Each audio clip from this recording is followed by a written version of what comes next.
إن الحمد لله نحمده ونستعينه ونستغفره ونعوذ بالله من شرور أنفسنا ومن سيئات أعمالنا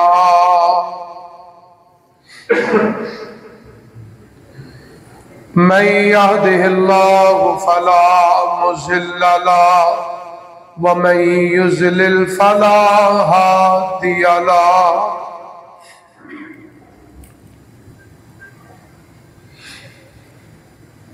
أشهد أن لا إله إلا الله وحده لا شريك له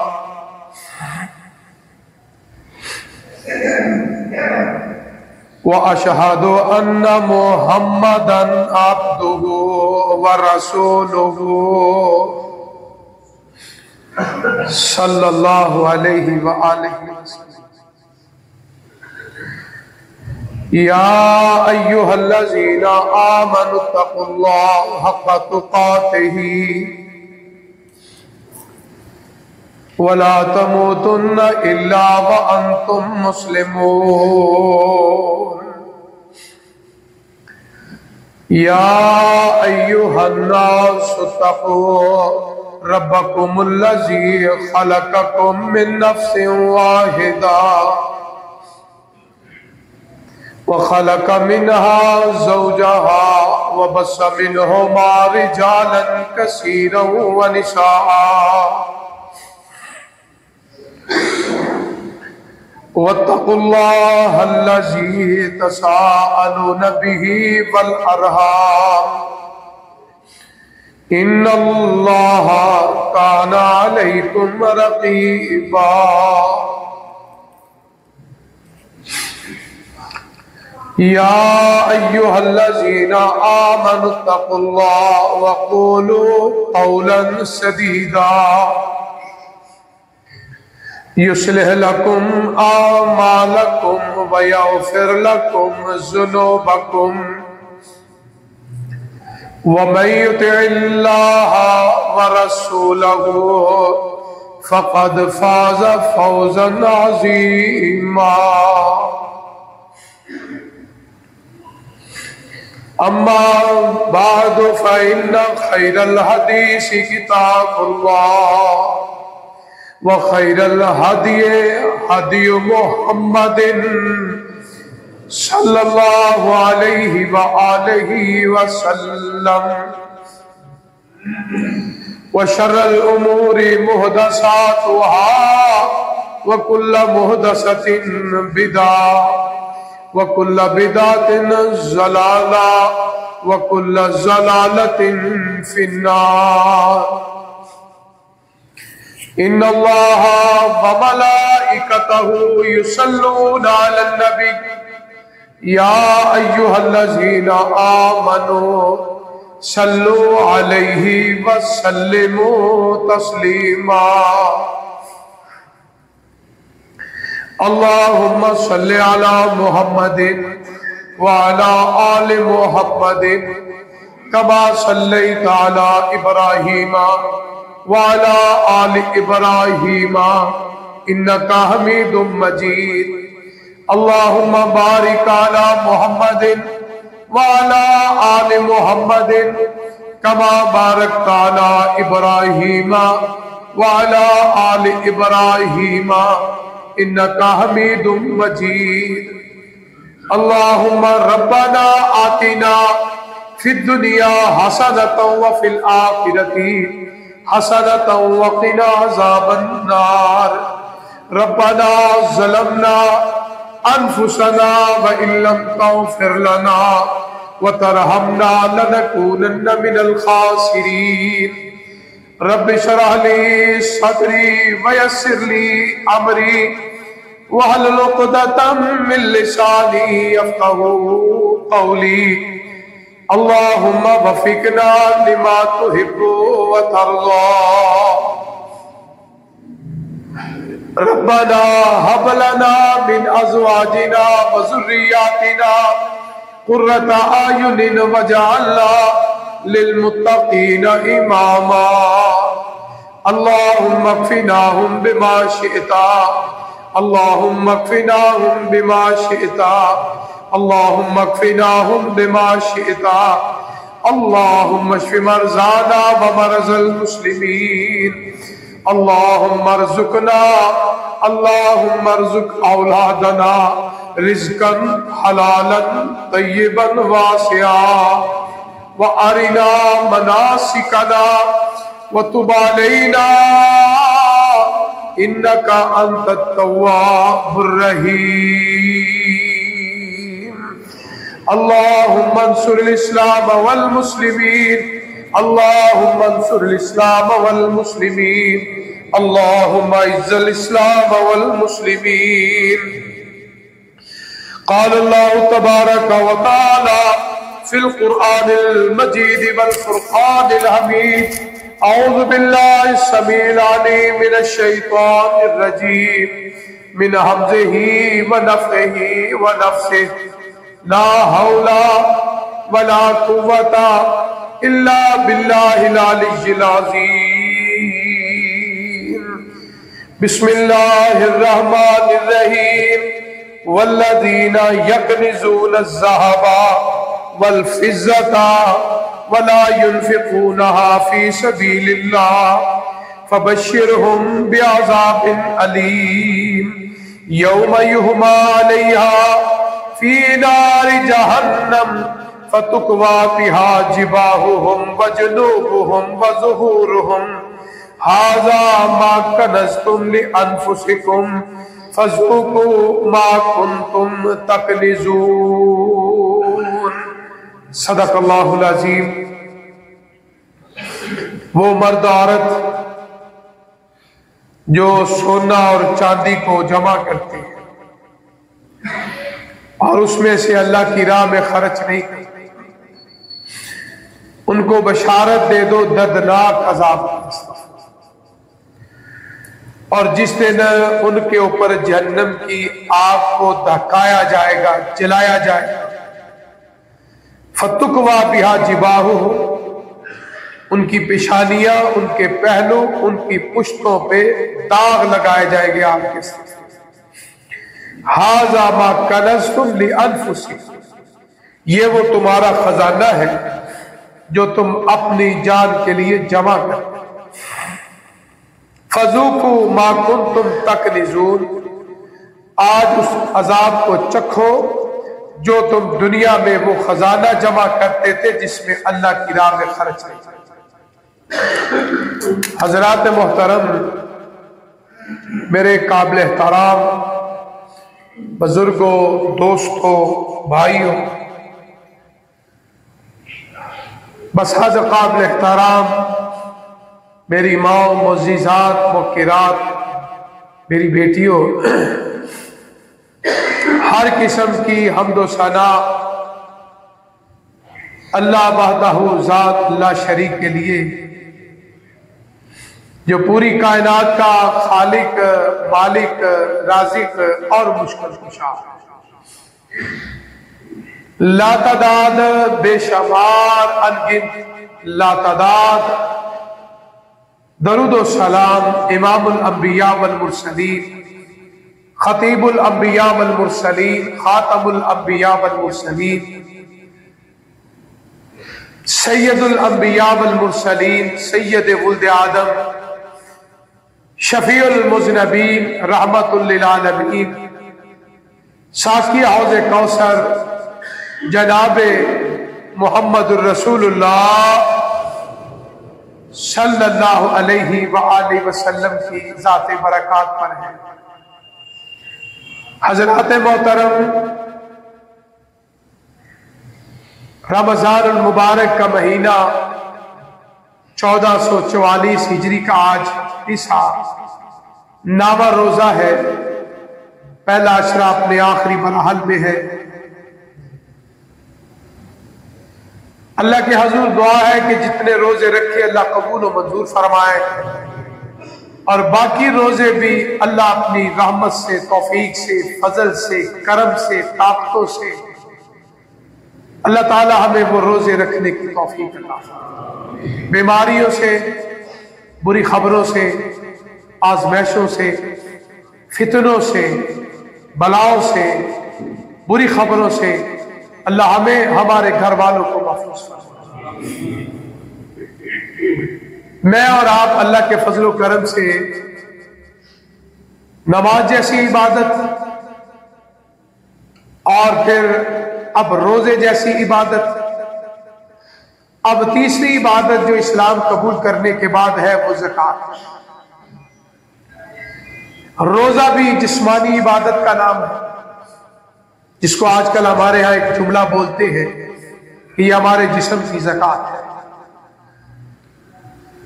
یہ جو زکوٰۃ ہے جو میں نے لفظ استعمال کر رہا ہوں، قرآن مجید میں کم و بیش یہ 82 مرتبہ آیا ہے۔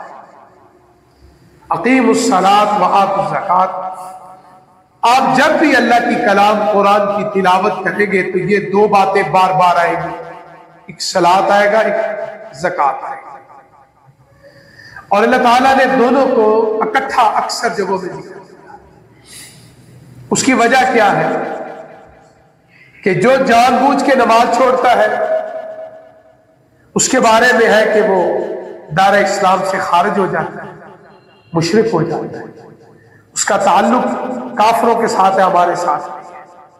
متعمدن کا معنی ہوتا ہے جان بوجھ کر، ایک ہوتا ہے سستی میں، ایک ہوتا ہے غفلت میں، ایک ہوتا ہے بغیر ارادے کے، وہ نہیں۔ متعمدن کا معنی ہے جان بوجھ کر، میں نے نہیں پڑھنی نماز، جو مرضی کا، اس کا معنی ہے متعمدن۔ بعض دوست سستی اور غفلت کو بھی اس میں شمار کر دیتے ہیں، میں اس کے حق میں نہیں۔ ہم مسلمان ہیں، زادتہم ایمانا، ہمارا ایمان بڑھتا بھی ہے اور کم بھی ہوتا ہے، یہ مومن کی نشانی ہے۔ ہماری ایک جیسی کیفیت نہیں ہے۔ دیکھو میں اور آپ مسجد میں آئے ہیں، مسجد کی کیفیت باہر نہیں ہو سکتی، باہر کی کیفیت مسجد میں نہیں ہو سکتی۔ قبرستان میں جو کیفیت ہے وہ بازار میں نہیں ہو سکتی، اور جو بازار کی کیفیت ہے وہ قبرستان میں نہیں ہو سکتی۔ یعنی اللہ نے ہمارے جو جسم کو، ہمارے دل دماغ کو، ہماری فطرت میں ایک جیسا نہیں ہے۔ صحابہ کرام رضوان اللہ علیہ اجمعین فرماتے ہیں کہ اے اللہ کے رسول صلی اللہ علیہ وسلم، جس وقت آپ بات کرتے ہیں، قرآن سناتے ہیں، حدیث سناتے ہیں، جہنم اور دوزخ کے بارے میں ہمیں بتاتے ہیں، تو ہم اس طرح جامد بیٹھ جاتے ہیں کہ ہمارے کندھوں میں پرندے بیٹھے ہیں، اگر ہم نے حرکت کی وہ پرندے اڑ جائیں گے۔ لیکن جب ہم مسجد سے باہر جاتے ہیں، یعنی مسجد نبوی ہے، اللہ عظیم مسجد ہے، ہر مسلمان کے دل کی تڑپ ہے، حرمین شریفین کی، اللہ سب کی تڑپ کو قبول فرمائے اور توفیق عطا فرمائے۔ جب ہم مسجد نبوی سے باہر جاتے ہیں، آپ سے دور ہوتے ہیں، وہ کیفیت نہیں ہے۔ تو کائنات کے امام نے وہ تاریخی جملہ بولا ہے، زبان مصطفیٰ کی ہے، کلام میرے رب کی ہے، ما ینطق عن الہوی ان ہوا الا وحی یوحی۔ فرمایا زبان میرے محبوب کی ہوتی ہے، کلام رب العالمین کی ہے۔ اس لیے آپ کی زبان پہ جو شک کرتا ہے نا، وہ اپنے ایمان کے بارے میں سوچے، تو کس طرح کا مسلمان ہے۔ اور جس نبی کی ہم غلام ہیں، میں تو اکثر کہتا ہوں، مکہ و مدینے کی وہ مٹی ہم سے عظیم ہے، جس مٹی نے نبی رحمت کے پائے مبارک، قدم مبارک کو چوم دیا۔ وہ مٹی کتنی عظیم ہے ہم سے، جو مدینہ منورہ کی گلیوں میں، مکہ معظمہ کی بازاروں اور گلیوں میں کائنات کے قدموں کے مبارک پہ لگتی تھی، چومتی تھی۔ آج ہم تڑپتے ہیں، اور وہ لوگ کتنے خوش نصیب ہیں جو صحابہ کرام رضوان اللہ علیہ اجمعین ہیں، جن کو اللہ نے ایمان کی حالت میں اپنے محبوب کا دیدار نصیب فرمایا۔ اللہ اکبر۔ وہ شہر بھی کتنے عظیم ہیں، مکہ و مدینہ، جہاں آپ نے زندگی گزاری۔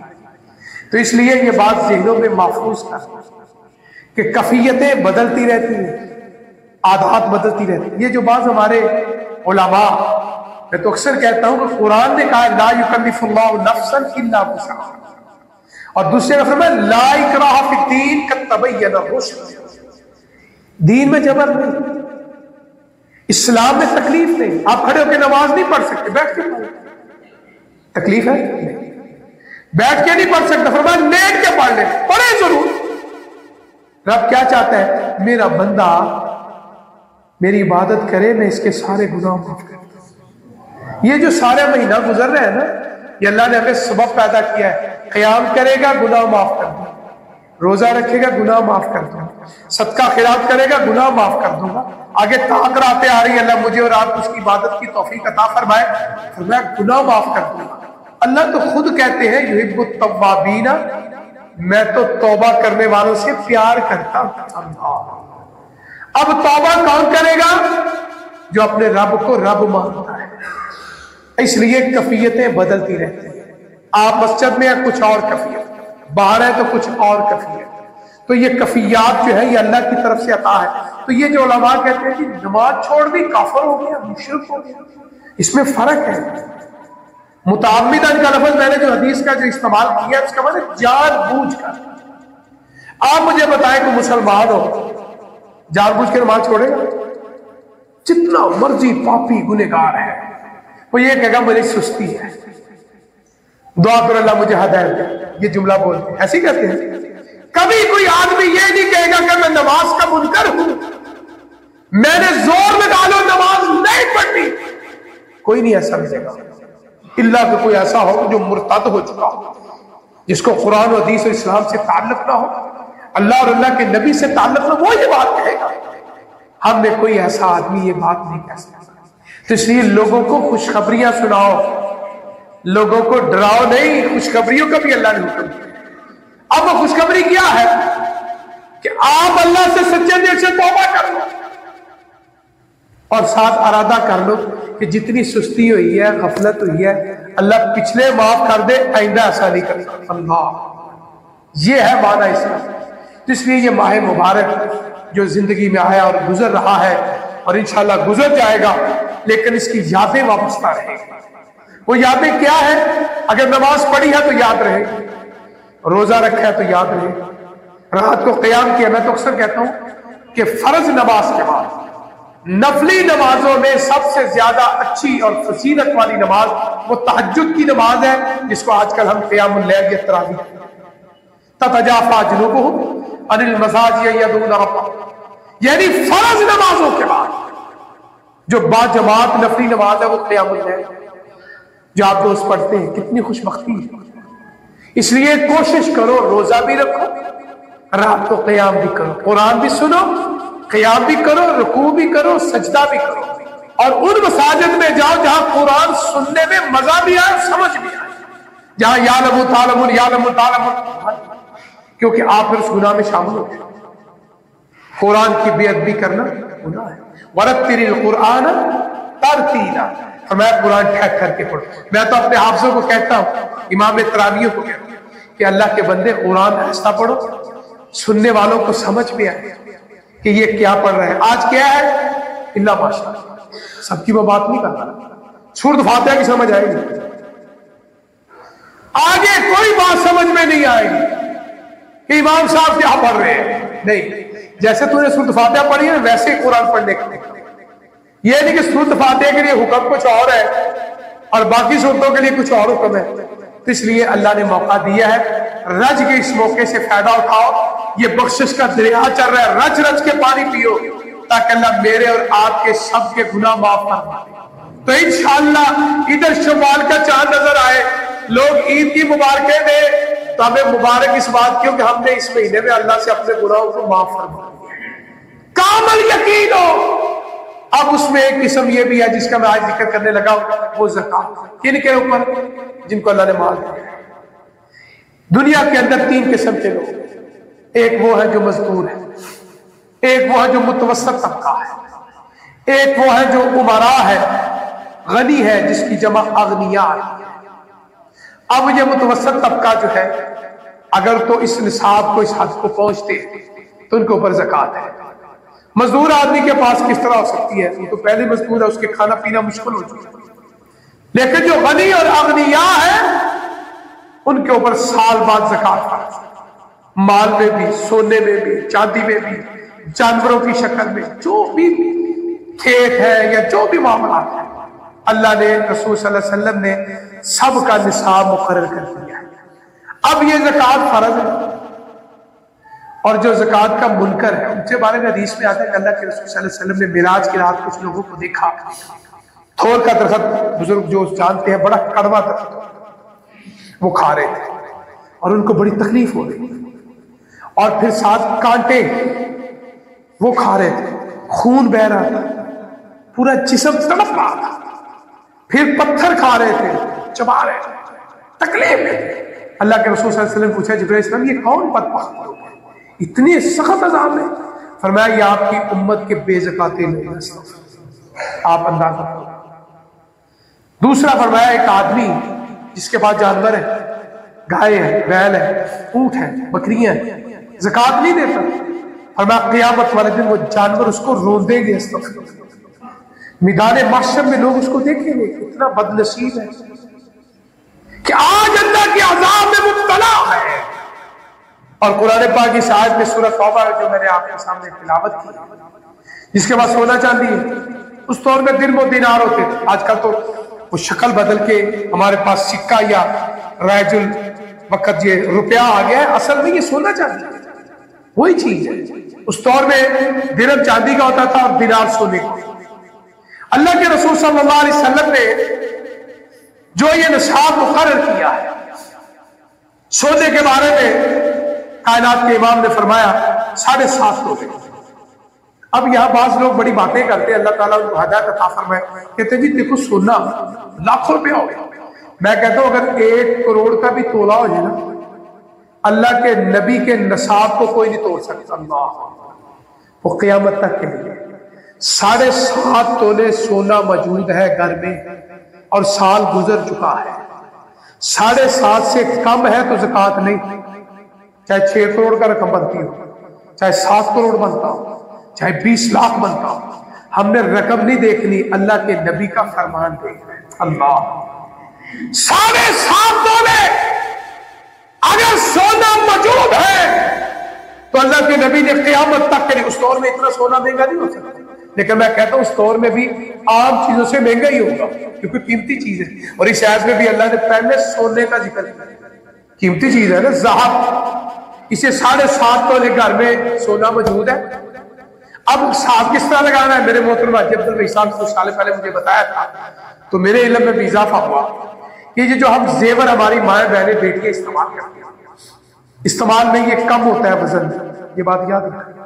جب آپ نے خریدا تھا ہو سکتا ہے 9 تولے، آہستہ آہستہ وہ کم ہوتا جائے گا، کیونکہ جب سونا استعمال ہوتا ہے تو یہ وزن میں کم ہوتا ہے۔ اور دوسری بات یہ کہ جب آپ نے لیا تھا آپ کے پاس 9 تولے، اب کیا ہے کہ اب آپ ہر سال سنہرے کے پاس ہے، اسے کہ اس کا وزن کر، سال ہو گیا اس کا وزن کر، وزن میں وہ کیا کرے گا، وہ جو موتی وغیرہ ہوتے ہیں وہ سونا نہیں ہے، موتیوں پر زکوٰۃ نہیں، یہ بات یاد رکھنا۔ جو اس کے اوپر ڈیزائن وغیرہ بناتے ہیں دوسری چیز، اس میں زکوٰۃ نہیں۔ زکوٰۃ کس پہ ہے؟ ذہب پہ۔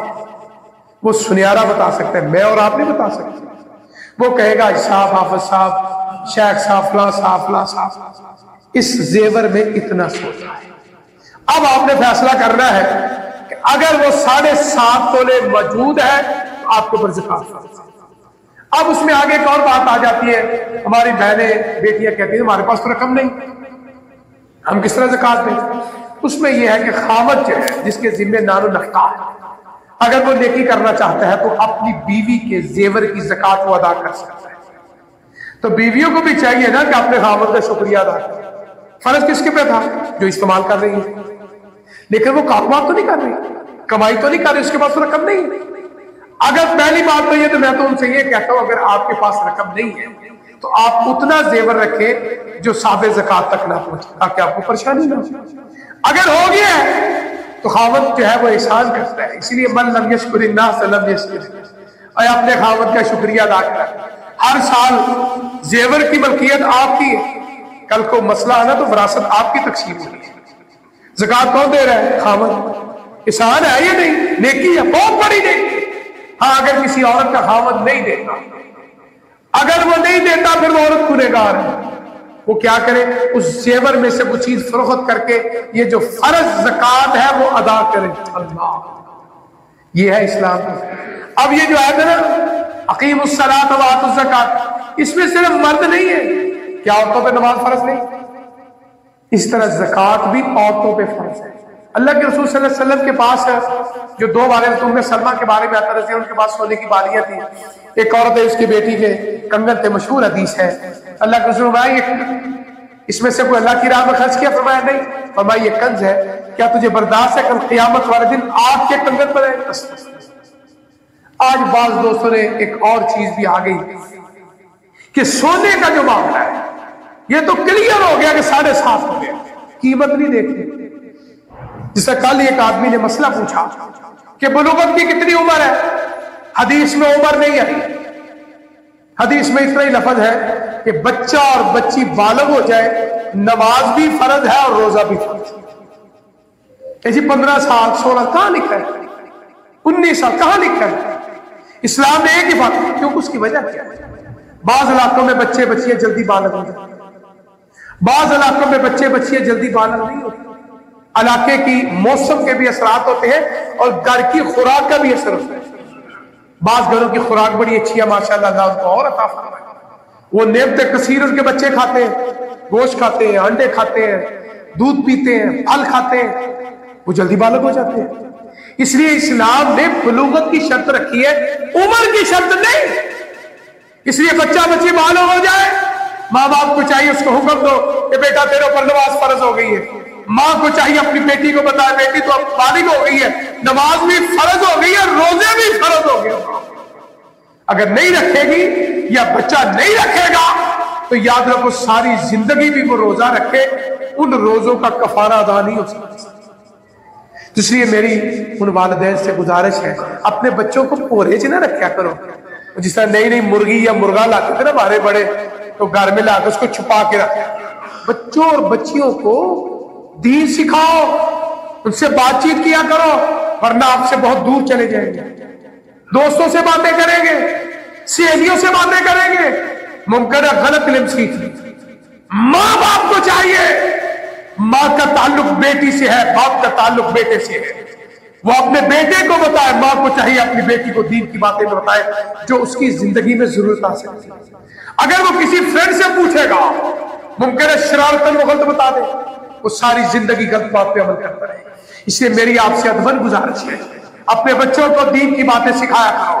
جو ضروریات زندگی ہے بچیوں کو ماں کے ذمے ہے اور بیٹوں کا باپ کے ذمے ہے. اگر آپ توجہ نہیں کریں گے، ہماری اولادیں دائیں بائیں جائیں گے، ممکن ہے غلط بات سیکھ جائے اور ساری عمر اس پہ عمل کرتے رہے. اللہ کے ہاں میں جواب دینا پڑے گا. قیامت والے دن ہم سے اللہ پوچھیں گے کہ چھوٹی سی ایک ریت دی تھی کہاں گیا؟ ان کا حق ادا کیا؟ کھانا پلانا، لباس دینا، ریش بنا کے دینا، یہ ہماری ضروریت ہے. اصل روحانی خوراک وہ دین ہے. ان کو زندگی کے اصول بتاؤ، ان کو اپنے پاس بٹھاؤ. بعض ماں باپ بٹھاتے ہی نہیں، بعض بٹھاتے ہیں وہ چڑھنا شروع کر دیتے ہیں، وہ بچہ پھر نفرت کرتا نہیں. پیار سے، محبت سے، خوشبو سے، حکمت سے، دنائی سے. سیانے لوگ لٹھ بردار نہیں ہونا چاہیے، پیار کی مار مارا کرو. انشاءاللہ اپنے بچوں اور بچیوں سے پیار سے بات کرو گے، وہ کسی اور سے نہیں پوچھے گا. بیٹی ماں سے پوچھے گی، بیٹا باپ سے پوچھے گا. اور میں تو اکثر اپنے اسٹوڈنٹوں کو کہتا ہوں، بہترین دوست لڑکے کے لیے باپ ہو سکتا ہے، وہ باپ بھی ہے، وہ بہترین دوست بھی ہے. اور بیٹی کے لیے بہترین دوست اس کی ماں ہے، کیونکہ ماں باپ کبھی غلط مشورہ نہیں دیتے. یہ بات یاد رکھنا. اس لیے زکات، روزے، نماز. اب یہ تیسرا طبقہ جس کے بعد ذکر کر رہا ہوں وہ ہے زکات کا نصاب. سونے کا نصاب آپ نے سن لیا. آگے چاندی کی بات. حدیث میں آتا ہے 52 تولے 52 تولے چاندی موجود ہے، زکات فرض. اب اس میں شرط کیا ہے؟ سال گزر چکا. اگر کسی کے پاس رقم موجود ہے لیکن وہ آتی ہے جا رہی ہے، آتی ہے جا رہی ہے، سال بعد انہیں صاف کیا تو جتنی رقم موجود تھی وہ نصاب کو نہیں پہنچتی، اس کے اوپر زکات فرض نہیں ہے. زکات کب فرض ہوتی ہے؟ کہ مال پہ سال گزر جائے تو اس کے اوپر زکات فرض ہوتی ہے. اب یہ 52.5 تولے چاندی سونے کا اور چاندی کا ریٹ دن بدن بدلتا رہتا ہے، ڈیلی کا ریٹ ہوتا ہے. تو آپ ماشاءاللہ پڑھے لکھے دوست ہیں، اللہ کی بڑی رحمتیں ہیں، ہر دوست کو موبائل چلانا آتا ہے، ہر دوست ماشاءاللہ باخبر ہے. تو وہ جس طرح سے حساب کرنا ہے، سونے کا کرنا ہے یا مثال سے تو چاندی کا کرنا ہے، تو آپ اسی دن لکھیں کہ آج چاندی فی تولہ کتنے کا ہے. 1 تولے کی قیمت نکل آئی، 52.5 تولے کے ساتھ ضرب دیں، رقم نکل آئے گی. لاکھ سے آج کل کو زیادہ ہی بڑھ رہی ہے. دیکھیں کہ میرے پاس اتنی رقم موجود ہے. تو اب اس کی زکوٰۃ نکالتے ہیں. اب یہ زکوٰۃ نکالنے کا فائدہ کیا ہے؟ 2 فائدے. نمبر 1، گناہ معاف ہو گیا، اللہ اور اللہ کے رسول کے حکم کی تعمیل ہوگی، اور اپنے باقی مال کو محفوظ کر دیا. کیونکہ جو بے زکاتہ ہے آفت آئے گی، آزمائش آئے گی، باقی مال بھی تباہ و برباد ہو جائے. اس طرح سمجھو گند ہے، اس میں آپ اچھی چیز رکھتے ہیں، اچھی چیز کا غلبہ آئے گا، گندی چیز کا گندی چیز کا وہ اچھی کو بھی خراب کرتا. اب وہ میل کچیل ہے، سال اللہ کو ہم نے تو کیلکولیٹر پہ صاف کرنا ہے نا. اور جس رب نے دیا ہے نا مجھے اور آپ کو، اللہ کو پتا ہے سال بعد اس کی اتنی زکوٰۃ بنتی ہے. اللہ کو کیلکولیٹر کی ضرورت نہیں ہے. اللہ الصمد، اللہ بے نیاز ہے، کل کائنات اس کی نیاز مند ہے، محتاج ہے. ہم کیلکولیٹر کے محتاج ہیں، ہم موبائل کے محتاج ہیں، ہم پوچھنے کے محتاج ہیں. اللہ کو پتا ہے میں نے اس کو 2 کروڑ دی ہے، اللہ کو پتا ہے اس کی اتنی زکوٰۃ. کلیئر؟ اللہ نے یہ نہیں پوچھنا فرشتہ بتاؤ اس کی کتنی زکوٰۃ نکلتی ہے. اللہ کے علم میں ہے کہ میں نے اس کو 5 کروڑ دیا، 10 کروڑ دیا، 6 کروڑ اس کے اکاؤنٹ میں ہے، اس کے کھاتے میں ہے. اللہ نے کہنا فرشتہ اس کی اتنی زکوٰۃ بنتی ہے. اب میں دیکھتا ہوں میرا بندہ صحیح زکوٰۃ نکالتا ہے کہ نہیں نکالتا. ہیلے کرے گا، بہانے کرے گا، شاطریاں کرے گا، چلاکیاں کرے گا. کس کے ساتھ کر رہے ہیں؟ استغفر اللہ. رب کو تو پتہ ہے نا. اور سزا جزا کس نے دینی ہے؟ رب نے. دھوکہ کس کو دے رہے ہیں؟ اللہ کو تو پتہ ہے. اور میں اکثر کہتا ہوں یہ گجرا والا شہر اللہ کی رحمت ہے اس شہر کے اوپر، اللہ ہمیشہ رکھے. اگر یہاں کے عمرا 100% زکوٰۃ نکالے، آئندہ سال گجرا والا شہر میں زکوٰۃ لینے والا موجود نہیں. مسئلہ کیا ہے؟ یا تو کچھ نکالتے نہیں، یا کوئی نکالتے ہیں وہ بے ایمانیاں کرتے، ہیلے کرتے، دغے بازیاں کرتے. اللہ ماشاءاللہ چند لوگ تاجر ایسے ہوں گے جو کما حق کو 100%، دیکھو نا بغیر ارادے کے غلطی کوتاہی ہو سکتی ہے، اپنے والوں پوری کوشش کرتے ہیں کہ زکوٰۃ پوری کی پوری ادا ہو جائے. اور سورہ قلم کے اندر جو بے زکاتے ہیں، حساب نہیں نکالتے، ڈرتے ہیں، اور ان کے بارے میں حدیث سورت میں اللہ تعالیٰ نے جو واقعہ بیان، باغ والوں کا واقعہ. ایک آدمی جب پھل پک جاتا کچھ باغ کے لیے رکھ لیتا، کچھ اپنے گھر والوں کے لیے رکھ لیتا، اور تیسرا حصہ غرباء میں تقسیم کر دیتا. اولاد جوان ہو کے کہنے لگے باپ ہمارا بے وقوف ہے، غریبوں کو تقسیم کر دیتا ہے.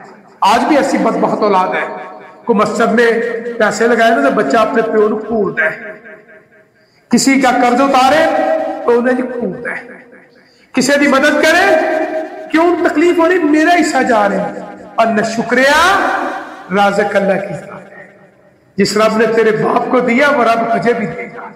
لیکن اسے خوف کیا ہے؟ میری آمدن کم ہو رہی ہے، میری وراثت کم ہو رہی ہے، میری جائیداد کم ہو رہی ہے. آؤ ان کی بات سن لو. پاؤ پھل پک جاتا لینے لگ جاتا، اللہ پہلے تقسیم کرتا پھر گھر لے کر. اولاد جوان ہوگی کہتے ہیں ہم بڑے سمجھدار ہیں. آج بھی اکثر بچے کہتے ہیں ابا تیرے تو پتہ ہی کوئی نہیں ہے.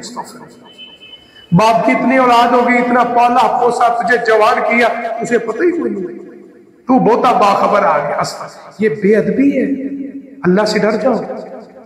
جنم دینے والے ماں باپ کو یہ کہنا کہ تجھے پتہ نہیں ہے، ذرا سوچ تو کن کو کہہ رہا ہے، ان کے دل پہ کیا گزرتی ہو. اور آج ایسے بھی ماں باپ ہیں جو اپنے بچوں سے ڈرتے ہیں. اپنے بچوں سے ڈرتے، میں نے بات کی تو لڑے گا، میں نے بات کی مجھے گھورے گا، بعض ایسے بدبخت ہیں ماں باپ کو مارتے ہیں، ایسی مسئلہ نہیں، اس سے زیادہ بدبخت اور بد نصیب نہیں ہو سکتا۔ اور جس باپ نے تجھے جنم دیا، جس ماں نے تجھے اپنے ہاتھوں سے پالا، آج اسی کے اوپر تو غصہ کرے، اس سے زیادہ بد نصیبی نہیں ہو سکتی۔ نظر جھکا کے بات کیا، کندھے جھکا کے ماں باپ کے سامنے بات کیا، پھر انشاءاللہ جھکانا تمہارا کام ہے، اٹھانا میرے رب کا کر کے تو دیکھ۔ اب یہ اولاد جوان ہوگی، کہنے لگے باپ ٹھیک نہیں تھا، اچھا پھل دے آتا تھا۔ قرآن پاک کی آیت بھی ہے لن تنالوا البر حتی تنفقوا مما تحبون۔ سوٹ میرا خراب ہو گیا، چھوٹا ہو گیا، کسی کو دے دو۔ جوتا مجھے پرانا ہو گیا، پھٹ گیا، کسی کو دے دو۔ پھر سزا اور جزا بھی تو اسی طرح کی ملے گی۔ اللہ کیا کہتے ہیں لن تنالوا البر حتی تنفقوا مما تحبون، جو تمہیں پسند ہے وہ اللہ کی راہ میں خرچ کرو۔ مجھے پسند ہے اچھی چیز تو اللہ کی راہ میں بھی اچھی چیز تھی، تجھے پسند ہے اچھا کھانا تو دوسرے کو بھی اچھا کھلا۔ یہ ہے نیکی جو تیرے لیے بیکار ہو جائے، تیرے لیے پرانا ہو جائے، تو کہتا اللہ کی راہ میں خرچ کر دو، پھر جزا بھی اسی طرح کی ملے گی اس طرح کی تیری نیت ہے۔ اب یہ بچے جوان تھے، کہنے لگے اس طرح کرتے ہیں، باپ فوت ہو گیا، سال بعد جب پھل پکا کہنے لگے رات کی تاریکی میں جاتے ہیں، سارا باغ کا پھل اکٹھا کر کے آ جاتے ہیں، صبح وہ مانگنے والے آ جائیں گے، سوال کرنے والے آ جائیں گے، جو ضرورت مند ہے وہ آ جائیں گے۔ گئے، اللہ فرماتے ہیں پھر اللہ کا عذاب آیا۔ جو بے زکاتے ہوتے ہیں نا، پھر اللہ کا عذاب آتا، آفت آتی ہے، فیکٹریاں تباہ ہو جاتی ہیں، زلزلے آتے ہیں، ہوٹل تباہ ہو جاتے ہیں، زکات دینے والے زکات لینے والے بن جاتے ہیں۔ اللہ سے ڈریا کرو، ان بطش ربک لشدید، تیرے رب کی پکڑ بڑی سخت۔ گئے، ساری زندگی باغ جاتے تھے، رات باغ ہی نظر آتا، کوئی کہتا ہے ادھر ہے، کوئی کہتا ہے ادھر ہے، کوئی کہتا ہے ادھر ہے۔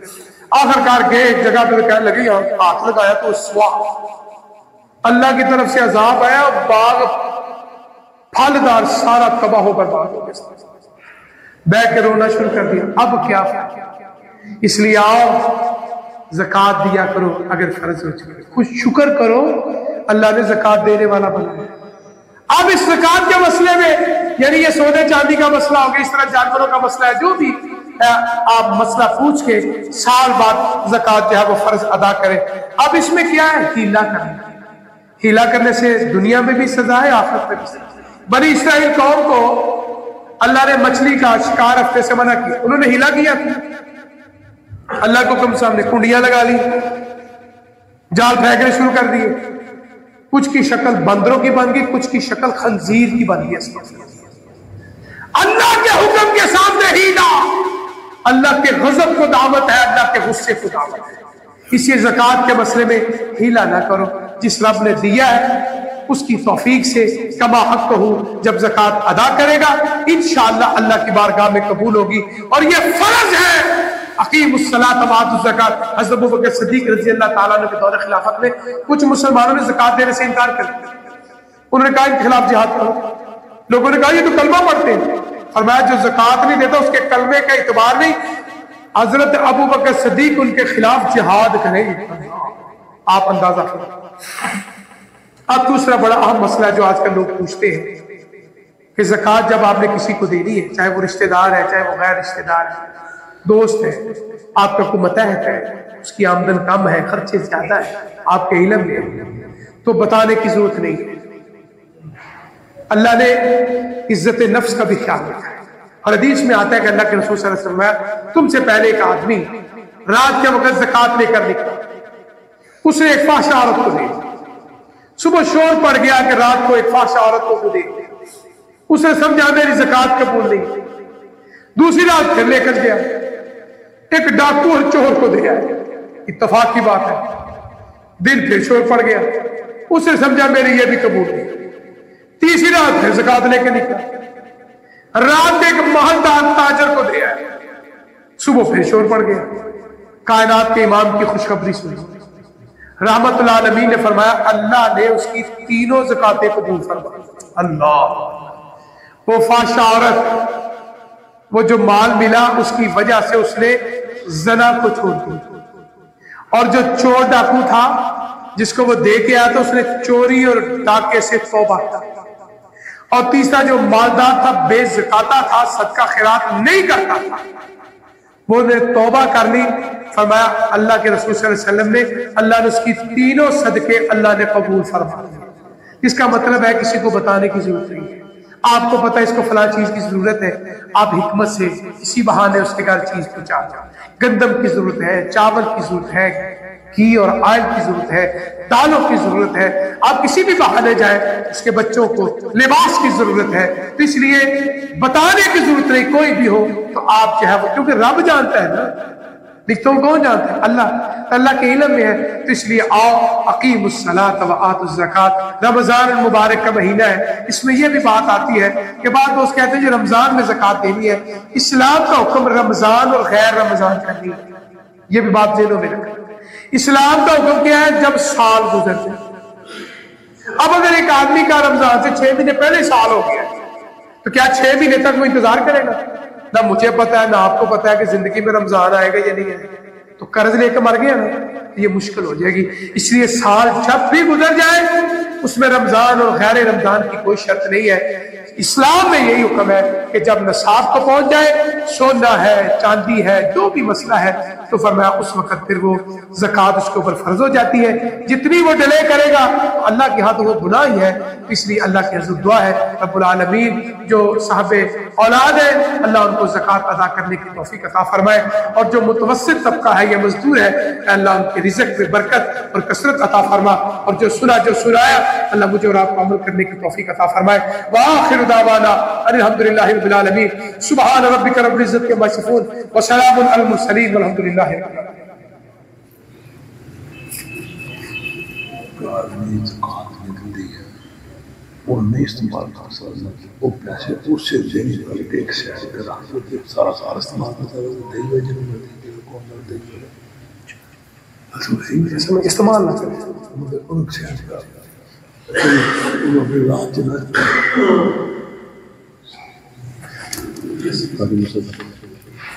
آپ کو کاج لگی نہ وہ کاج لگی نہ ان الحمد للہ نحمده ونستعینه ونستغفره ونعوذ باللہ من شرور انفسنا ومن سیئات اعمالنا من يهد الله فلا مضل له ومن يضلل فلا هادي له اشهد ان لا اله الا الله وحده لا شريك له واشهد ان محمدا عبده ورسوله صلى الله عليه وآله وسلم اما بعد فان خير الحديث كتاب الله وخير الهدي هدي محمد صلى الله عليه وآله وسلم وشر الامور محدثاتها وكل محدثة بدعة وكل بدعة ضلالة وكل ضلالة في النار ان الله وملائكته يصلون على النبي يا ايها الذين آمنوا صلوا عليه وسلموا تسليما اللهم صل على محمد وعلى آل محمد كما صليت على إبراهيم وعلى آل إبراهيم إنك حميد مجيد اللهم بارك على محمد وعلى آل محمد كما باركت على إبراهيم وعلى آل إبراهيم إنك حميد مجيد اللهم ربنا آتنا في الدنيا حسنة وفي الآخرة حسنة وقنا عذاب النار۔ زکوٰۃ کا موضوع بڑا وسیع ہے، ایک وراثت کا موضوع بڑا وسیع ہے، تو اس لیے دوست احباب میں نے مختصر وقت میں جو خاص باتیں بیان کی ہیں، تو اگر کسی دوست نے پوچھنا ہو تو باہر وضو والی جگہ میں میرا موبائل نمبر لکھا ہے، اسی کے اوپر واٹس ایپ بھی ہے 0333 8101062۔ آپ دوست کسی بھی وقت فون پہ آن لائن دوست احباب بڑی دور سے دوسرے ممالک سے مسئلہ مسائل پوچھتے ہیں، آپ دوست بھی کسی بھی وقت وہ مسئلہ پوچھ سکتے ہیں۔ دوسرا، محترم حافظ ذیشان صاحب کے بیٹے حافظ احسان صاحب میرے بیٹے نے بڑا پیارا سلسلہ شروع کیا ہے آن لائن، یہ خطبات جمعہ اور دروس کا جو ہمارے جامعہ مسجد خورشید آل حدیث میں ہوتے ہیں، اس کے لیے فیس بک پہ جو پیج ہے وہ جامعہ مسجد خورشید آل حدیث MB فارق کے نام پہ ہے، اس طرح یوٹیوب کے اوپر بھی ہے۔ اس لیے میری آپ دوستوں سے گزارش ہے، یہ بھی آپ ایک تبلیغ کا حصہ بن چکا ہے، تو اس لیے آپ بھی اس میں حصہ ڈالیں، خطبہ جمعہ سننے کے لیے اور صبح جو درس ہوتے ہیں یا مغرب کے بعد درس ہوتے ہیں اس پیج کے اندر الحمدللہ موجود ہوتے ہیں. آپ دوست خود بھی سنو، اپنے گھر والوں کو بھی سناؤ اور اپنے دوست احباب کو بتاؤ. آپ کی وجہ سے اگر کسی ایک آدمی کا بھی نظریہ اسلام کے مسائل درست ہو گئے تو انشاءاللہ آپ کے لیے اور میرے لیے ایک بہت بڑا صدقہ جاریہ ہے. تو اس لیے آپ احباب جو ہے خطبات جمعہ اور دروس جو جامعہ مسجد خورشید اہل حدیث انبی پارک میں ہوتے ہیں اس کے اندر موجود ہے. اس کی یہ دیکھیں ریکارڈنگ بھی ہو رہی ہے.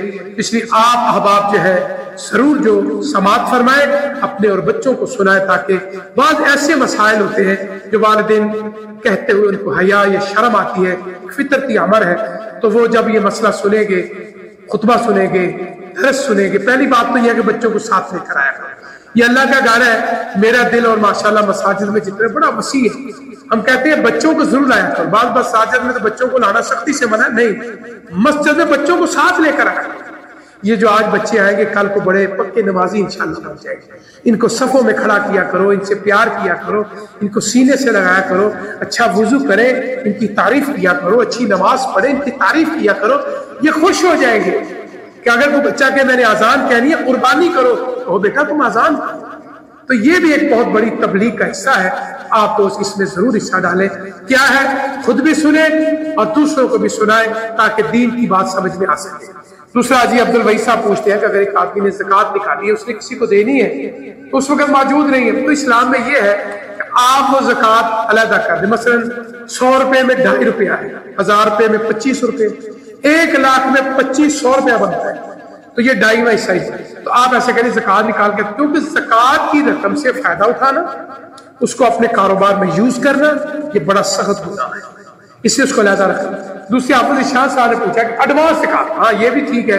اگر آپ کا کوئی رشتہ دار، آپ کا کوئی متحد ضرورت مند آ گیا، آپ کو پتا ہے میری تقریباً اتنی زکوٰۃ بند، ہر آدمی کو پتا ہوگا، تو وہ ایڈوانس زکوٰۃ بھی، یعنی ابھی سال نہیں گزرا تو وہ اپنی زکوٰۃ کے کھاتے میں سے کسی ضرورت مند کی ضرورت کو پورا کر سکتا ہے. یہ کچھ لوگوں کی درخواستیں ہیں. ڈاکٹر اصغر صاحب کے بھائی جو چودھری اسپتال والے ہیں، مظہر علی بیمار ہے اور ان کی بیٹی بیمار ہے. اللہ کے حضور دعا ہے کہ اللہ تعالیٰ باپ بیٹی کو صحت کاملہ عاجلہ عطا فرمائے. ہمارے ایک بڑے پیارے دوست محترم منشا صاحب، ان کے بیٹے ہیں ڈاکٹر سہیب صاحب، وہ بڑے بیمار ہیں. اللہ کے حضور دعا ہے کہ اللہ تعالیٰ ڈاکٹر صاحب کو صحت کاملہ عاجلہ عطا فرمائے. یہ محسن کے والدین بیمار ہیں، اللہ ان کو صحت کاملہ عاجلہ عطا فرمائے. خرم صاحب ہمارے بڑے پیارے دوست ہیں، ان کا ایکسیڈنٹ ہوا ہے، سول اسپتال میں داخل ہے. دعا فرمائے اللہ اس بھائی کو صحت والی زندگی عطا فرمائے، عیب اور نقص سے محفوظ فرمائے اور اللہ اس کی پریشانی دور فرمائے. حافظ احسان اللہ کے چھوٹے نانا ابو بیمار ہے، اللہ کے حضور دعا ہے کہ اللہ تعالیٰ ان کو بھی صحت کاملہ عاجلہ عطا فرمائے. یہ نماز تسبیح کے بارے میں کسی نے پوچھا ہے، میں نے شاید ایک دو جمعہ پہلے بھی بتایا تھا کہ تسبیح نماز کے بارے میں علماء میں اختلاف ضرور ہے، لیکن بعض علماء کہتے ہیں کہ یہ حسن درجے کو پہنچتی ہے. اس لیے اگر کوئی دوست تسبیح نماز پڑھتا ہے تو ہم اس کو منع نہیں کریں گے. منع کب کریں گے؟ جب باجماعت پڑھے گا، کیونکہ تسبیح کی نماز باجماعت نہیں، نہ آپ نے پڑھائی، نہ صحابہ اکرام نے، نہ خلفائے راشدین نے، نہ امہات المومنین، نہ صحابیات. اس لیے تسبیح کی نماز نہ عورتوں کی باجماعت ہے، یہ بات ذہنوں میں محفوظ کر، نہ مردوں کی. اگر کسی نے پڑھنی ہے تو انفرادی طور پہ اکیلا وہ تسبیح کی نماز ادا کر سکتا ہے، باجماعت نماز نہیں ہے. اعلان کر کے باجماعت کرانا یہ سنت کے خلاف ہے. جامعہ مسجد خورشید اہل حدیث کے جتنے بھی ہمارے نمازی فوت ہو چکے ہیں، اللہ تعالیٰ سب کی بخشش فرمائے. حافظ ابو بکر کے نانا نانی اور دادی، اللہ تعالیٰ ان کی بخشش فرمائے. یہ میں نے خطبہ جمعہ میں بات کر دی ہے، اگر رقم موجود نہیں تو کچھ چیز فروخت کر کے زکوٰۃ ضرور ادا کرے، کیونکہ زکوٰۃ فرض ہے. کیا نابالغ بچہ فرض نماز کروا سکتا ہے؟ ہاں بالکل کروا سکتا ہے. نابالغ امام بن سکتا ہے، نبینا امام بن سکتا ہے، کیونکہ اللہ کے رسول صلی اللہ علیہ وسلم نے عبداللہ بن ام مکتوم نبینے کو مسجد نبی کا امام مقرر کیا. ایک چھوٹا سا صحابی تھے، تھوڑی سی ان کی عمر تھی، وہ کسی بستی میں مسجدوں کی امامت کرواتے تھے، وہ پڑھا بھی سکتا ہے، انشاءاللہ اس کے والدین کو ثواب ملے گا. حافظ صاحب 3 وتر پڑھنے کا صحیح طریقہ کیا؟ کچھ لوگ مغرب کی طرح، یہ میں نے پہلے بھی مسئلہ واضح کیا ہے کہ افضل طریقہ تو یہ ہے کہ 2 رکعت پڑھ کے سلام پھیرو اور اکیلا اٹھ کے ایک وتر پڑھو، یہ افضل طریقہ ہے. دوسرا طریقہ یہ ہے کہ 3 رکعت اکٹھے پڑھو لیکن دوسری رکعت میں تشہد نہیں بیٹھنا، جس طرح ہمارے بعض دوست مغرب کی طرح جس طرح مغرب کی نماز پڑھتے ہیں دوسری رکعت میں تشہد پہ تیسری رکعت میں تشہد، مغرب کی نماز کی طرح وتر کی نماز نہیں ہے۔ اگر آپ نے 3 وتر کٹھے پڑھنے ہیں تو آخری رکعت میں تشہد بیٹھنا ہے، دوسری رکعت میں تشہد نہیں بیٹھنا ہے۔ یہ ایک بھائی ہے، اس کی بڑی بہن ہے، اس کے لیے بخشش کی دعا ہے۔ فرض ہے کہ جتنے بھی دوست احباب نے دعا کی درخواست کی ہے، بے اولاد ہے اللہ اولاد عطا فرما، بیمار ہے تو صحت عطا فرما، بے روزگار ہے تو رزق عطا فرما، تنگی ہے تو اللہ آسانیاں پیدا فرما۔ انشاءاللہ الرحمن اس اتوار کو بعد نماز مغرب بزرگ عالم دین حضرت مولانا قاری محمد موسیٰ صاحب درس قرآن مجید ارشاد فرمائیں گے، ان اللہ یامر بالعدل والاحسان وایتاء ذی القربى وینہی عن الفحشاء والمنکر والبغی یعظکم لعلکم تذکرون اذکروا اللہ یذکرکم ودعوہ یستجب لکم ولذکر اللہ اعز وجل واتم واعظم اکبر۔ دوست کھڑے ہیں، آپ ان کو ذرا جگہ دے دیں تھوڑا تھوڑا تاکہ دوست سارے